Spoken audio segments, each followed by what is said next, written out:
నీళ్ళల్లో పర్యటించారంటే ఒకళ్ళు బోట్లో వస్తున్నారు, ఒకళ్ళు నడుచుకుంటూ వస్తున్నారు.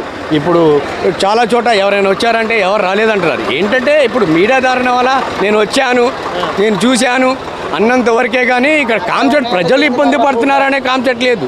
వచ్చానా లేదా అనేది సబ్జెక్టే ఉంది ఇక్కడ. వచ్చానా లేదా అనేది సబ్జెక్టే ఉంది తప్ప ఫలానా వాళ్ళకి వచ్చి బాగా చేశానా అనే సబ్జెక్ట్ కనబడలేదు. ఏమైనా మా తోటి వాళ్ళు కదా, ఒక ప్రాణంకి ప్రాణం స్నానం చేయకపోతే ఈ రోజుల్లో కూడా ఎందుకు డబ్బు ఉండగా ఇప్పుడేమంటున్నా కోట్లు ఉన్నాయి నాకేం లాభం, నా ఫ్యామిలీ ఉంది 50,000 ఇస్తానన్నా ఎవరు తీసుకురావడానికి బాధ్యత లేదు చెప్పాడు ఆయన. పని చేయట్లేదు అంటే వాళ్ళు ఏమంటున్నారు, ఇప్పుడు వాళ్ళ చోట వాళ్ళు మాట వింటున్నారు కానీ నా ఫ్యామిలీ ఉంది, నా బాధపడితే ఎవరు పట్టించుకోవట్లేదు. 50,000 ఇస్తానని అడిగిన ఆయన. నా పిల్లలు ఉన్నారు బాబు 7 మెంబర్స్, నీకేం చేయమంటా అని అడిగినా లాభం లేదన్న. ఇలా ఉంది ఈ పొజిషన్. అంతే, ఎవరు ఉన్నా ఏ గవర్నమెంట్ సమస్య కాదు, ప్రజలు ఇబ్బంది పడకుండా చేయడమే ముఖ్యం. ఎవరున్నా ఏముంది, రాజకీయం ఎలా ఉంటుంది రేపు పోయిద్ది, అంతే కదా. అది ఇవాళ కాన్సెప్ట్ ఈ సింగనార్లో వాటర్ కోసం చస్తున్నారన్న. మెయిన్ పాలు హెలికాప్టర్లో పంపించినంత వరకు వాళ్ళు భోజనం చెందుతున్నాయని మీడియా చూపిస్తున్నామో అర్థమైంది, వాళ్ళు చేరట్లేదు. డాబా మీద నుంచి పడేస్తుంటే అది ఏమవుతుంది, పగిలిపోతున్నాయి, వృధా అయిపోతుంది. అది మెయిన్ పాలు వాటర్ సప్లై ఉంటే చాలన్న, దాంతో బతికేస్తారన్న. అది ఇవాళ మనిషికి కావాల్సిందేంటి, వాటర్. చేరవలసిన వాళ్ళకి చేరట్లేదు, అందుతుంది. ఆ రోడ్డు మీద ఉన్న వాళ్ళకి వాళ్ళకి ఇచ్చేస్తున్నారు. ఇప్పుడు హెలికాప్టర్లో నుంచి చేస్తున్నారు. హెలికాప్టర్లో కింద పడేటప్పుడు పగిలిపోతుంది, లాభం లేదు. చేస్తున్నారు, లాభం లేదు. ఏం లాభం, చాలా బాధపడుతున్నారు. మెయిన్ పాలు వాటర్ కోసం చేస్తున్నారు. మా భోజనం వద్దు బాబు, వాటర్ కావాలి బాబు అంటారు.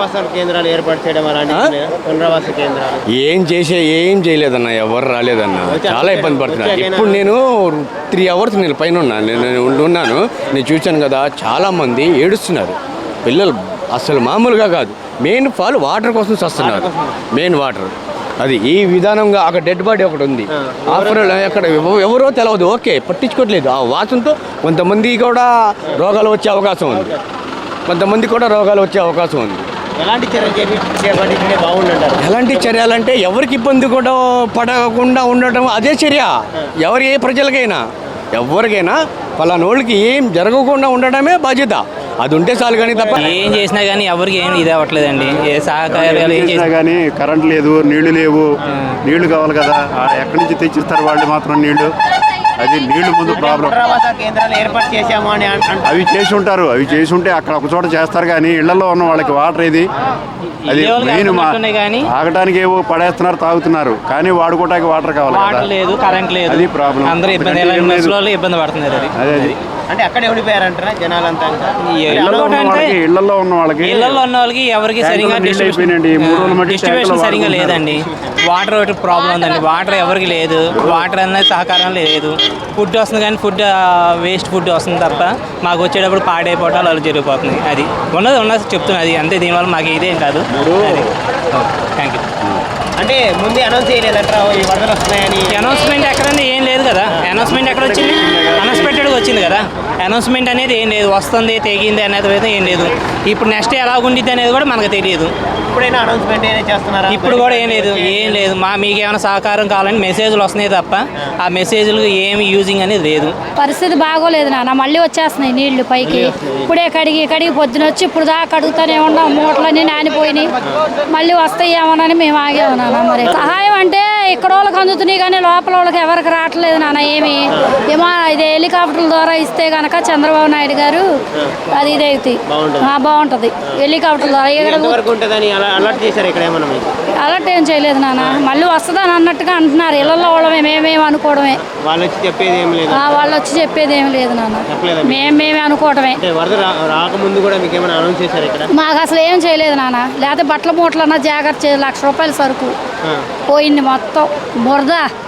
ఏం కడుగుతాము, పాములు అవన్నీ ఉండవు ఇంట్లో. ఇక భయం వేసి వచ్చేసాం, లైట్లు లేవుగా, ఇక తింటాకే తెచ్చుకుందామని వచ్చాం, బయటకు వచ్చాం అంత దూరం నుంచి.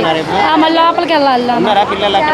పిల్లలు వాళ్ళు ఉన్నారు, చిన్న పిల్లలు అందరూ ఉన్నారు. ఇక వెళ్ళాలి మళ్ళీ వరదలో పడి. చాలా లోతులు నీళ్ళు నాన్న, బాగా. ముసలమ్మ లోపల ఇరుక్కుపోయిందండి, అదే కళ్యాణ మండపంలో. బాగానే ఉందంట, మరి లోపల సహారం బాగానే జరుగుతుందంట. తెలియదు మరి, ఇప్పుడే మేము వచ్చింది. ముసలమ్మ ఇరుక్కుపోయిందంటే వేరే ఊరు నుంచి వచ్చాము. వేరే ఊరి నుంచి మీ వాళ్ళ కోసం వాళ్ళ కోసం వచ్చాం, ముసలమ్మ కోసం. వాళ్ళకి ఏమైనా ఫుడ్ అన్ని అందిస్తారు? తెలియదండి ఇంతవరకు, వాళ్ళ కాడ ఫోన్లు లేవుగా, తెలియదు మరి ఎట్లా ఉండారో ఏంటో. మా అమ్మాయిని పంపించాం, అక్కడే ఇరుక్కుపోయింది. చాలా కష్టాల్లో ఉన్నామన్న. ఏమైనా వాటర్ సప్లై ఇవ్వగలిగితే ఇవ్వండి చాలు. ఫుడ్, వాటర్ సప్లై, ఇంకేం అనౌన్స్మెంట్ చేశారా ఏమన్నా? వచ్చాకైనా రాకముందైనా? అనౌన్స్ అంటే వరద వస్తుందని మాత్రం అనౌన్స్మెంట్ లేదు. వచ్చాకైనా ఏమన్నా? వచ్చాక మాత్రం వాళ్ళు సహాయక చర్యలు చేస్తున్నామని చెప్పారు. ఈ రోజు అయితే అయిందని, నిన్న అయితే ఏమీ అందులో ఈ రోజు అయితే వచ్చినాయి. ఎంతవరకు మీ ఏరియాలో ఎంతమంది ఉన్నారు ఏంటి? మా ఏరియాలో దగ్గర ఒక 10,000 మంది ఉంటారు. ఇంకా అక్కడే ఉన్నారు. ఏదన్నా ఇబ్బంది లేకుండా ఉండడం చూస్తున్నారు. అంటే ఇంకా పెరుగుతుంది అంటున్నారు వరద అయితే. మరి పెరిగితే చేసేది ఏమి లేదు, అలాగే అడ్జస్ట్ ఇలాగే తెచ్చుకుని వాటర్ పునరావాస కేంద్రాలకి వెళ్ళే పరిస్థితి ఉంటే వెళ్తాం, లేకపోతే లేదు. ప్రభుత్వాలు అనౌన్స్ చేసా పునరావాసానికి? ఉన్నాయండి, అనౌన్స్ చేశారు. ఎలా ఉంది పరిస్థితి ఇక్కడ? పరిస్థితి పర్లేదండి. ప్రస్తుతం గుడ్లో మెల్ల అంటారు కదా, అలా పర్లేదు. అది అంటే వరద కారణంగా ఏదైనా ఇక్కడ సహాయాలు ఇంకా తగ్గాయి అంటారా? సహాయం అయితే తగ్గిందంటే అది చెప్పలేం కదా సార్ మనం. ఎందుకంటే వాళ్ళు ఏమంటున్నారంటే సడన్గా వచ్చిన లేదు, మాకు ఇన్ఫర్మేషన్ లేదు. తెల్లవారుజాము మాకు 6ంటికి కూడా నేను టీ దాకా వచ్చాను ప్రకాశ్ నగర్ వెళ్ళి, అప్పుడు వాటర్ లేదు. కానీ మరి అలా అంత టైంలో వచ్చిందంటే ఇంకా నయము. మేమేమనుకున్నాం అంటే నైట్ రాలేదని చాలా ఆనందంగా ఉన్నాం. తెలియదు అంటే ఉండమో కూడా తెలియదు కదా, వాటర్ ఈ హైట్ వరకు వచ్చింది కాబట్టి. డాక్టర్ స్థాయిలో వెళ్ళటానికి సాధ్యపడతలా. పొద్దున వెళ్ళాను, ఇప్పుడు ఒక 50 ప్యాకెట్లు తీసుకుని ఇప్పుడు వెళ్ళి అందరికీ డిస్ట్రిబ్యూట్ చేశాను. ఈ చర్య జరగటం ఇది మానవ చేతలు కాదు, ఇది దైవ సంకల్పం. ఇలా జరగటం అనేది న్యాచురల్ కెలామిటీస్ వస్తాయి, కానీ వచ్చినప్పుడు ప్రజల్ని ఆదుకోవటం అనేది మానవత్వం. అది మనం ఎలా ఉంది మీకు ఎలా అనిపిస్తుంది సిచ్యువేషన్ చూస్తుంటే? చాలా హృదయ విదారకంగా ఉంది. ప్రజలు పడే బాధలు, కొంతమంది ఆ వాయువు అందక, నీరు అందక, ముఖ్యంగా వాయువు చనిపోయి రోడ్ల మీద పడేసి ఉన్నారు శవాల్ని. అది చాలా బాధాకరంగా ఉంది. అది బయట వాళ్ళకే అందుతుంది, నడవగలిగి బయటికి రాగలిగిన లోపల అప్స్టైర్లో లోన్ ఉన్నారు కొంతమంది, వాళ్ళకి అందట్లా. ఎందుకంటే వాళ్ళకి ఈ మరబోట్లు కూడా కొన్ని వెళ్తున్నాయి, కొన్ని వెళ్ళట్లా. ప్రజలు వెళ్ళటానికి వీలుంటే అందరికీ అన్ని సహాయాలు మరి అందుతాయి. కొన్ని అందమోవటం అనేది చిన్న లోపాలే. లోపల నుంచి వస్తున్నాయి. వాటర్ అది సప్లై చేస్తున్నా వాడుకోవడానికి ఏం లేదు, కరెంట్ లేదు, జ్వరాలు వచ్చేస్తున్నాయి. చాలా ఇబ్బందికరంగా ఉందండి. ప్రస్తుతం అక్కడ ఇంట్లో ఉండలేని పరిస్థితి. కింద నీళ్లు, పైన వర్షం, ఫుడ్ గిడ్డి ఏమీ దొరకట్లా. వాటర్ ఇక్కడ నుంచి వాష్రూమ్కి వెళ్ళడానికి కూడా ఏం లేదు. దానివల్ల బయటకు వెళ్తాం. ఎక్కడికి వెళ్తున్నారు ఏంటంటే? మాకు తెలిసిన వాళ్ళ ఇంటికి వెళ్తాం. గవర్నమెంట్ ఏమన్నా సహాయం ఇక్కడ చేస్తుంది, అక్కడ దాకా రావట్లా సహాయం. అక్కడ రావట్లా. ఇక్కడ బాగానే ఉంది, ఇక్కడైతే అరేంజ్మెంట్స్ బాగానే ఉన్నాయి. ఇక్కడ నుంచి అనౌన్స్ చేశారా? ఏం లేదండి, అరేంజ్మెంట్స్ అని కాదు, మనకు హెచ్చరిక కూడా ఏమి చేయలే.